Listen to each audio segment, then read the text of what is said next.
shirkan golaha dhexe waa xubnihii golaha dhexe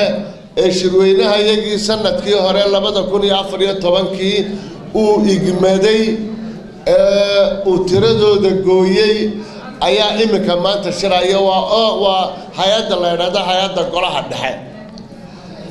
liiskii golaha dhexe waa aniga oo imika gacantan ku haya waagii dhawata markii shirweynihii laga baxay xoogaa buuqa dhexdayada ka dhacay dhexdhexaadin baa ka dhacday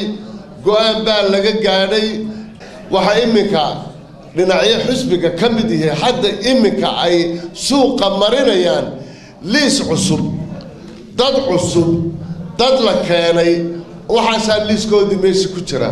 horta waxaan dadka warbaahinta uga sheegayaa kulmiye iyo dadweynaha reer Somaliland baa liiska maanta golaha dhexe shirgudoonkii oo cadami gudoomiyaha ka ahaa baa saxaxay waa 6 xubnood page buu saxaxay yahay Muuse Bixiis ka dhaafay siilay hal qof kama bedeli karo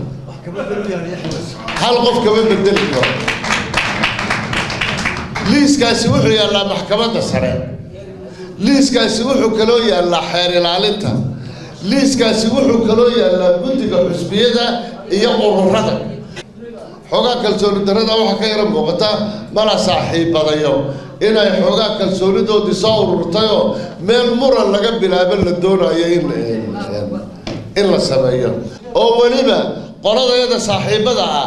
ee maanta maxaan ku dhahdaaye la liis kala la samaystay waa ka iyagu annaka noo samaysteen kii annaka noo samaystay ee la doonayo in daaqadaha laga tuuro ayay imika iyagu ka cabanayaan kii haddaan cid ka weydayo daaqada laga tuurayo xamil baan dalana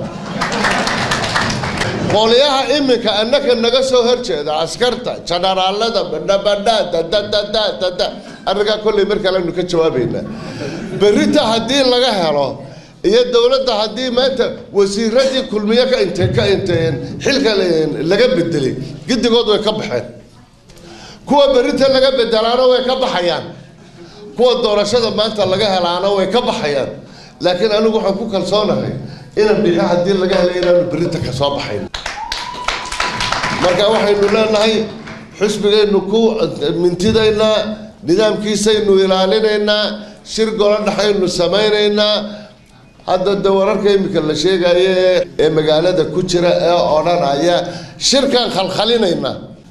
maxaan ku dhahdaaye buuq baynu ka dhaxabuurayna erga kaleeynu keenayna gudiyo kaleeynu sameeynayna xisbigana haynaga burburinina in bixi hadaan ilaahay u qorin agtiisa mari mayso arba waxay dhahdaan gudi qabanqaabaha la sameeyo gudi qabanqaaba shaqalaha dhexe looma sameeyo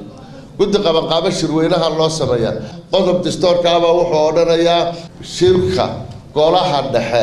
ee ku xiga shirweynaha waxa gudoominaya gudoomiyaha xisbiga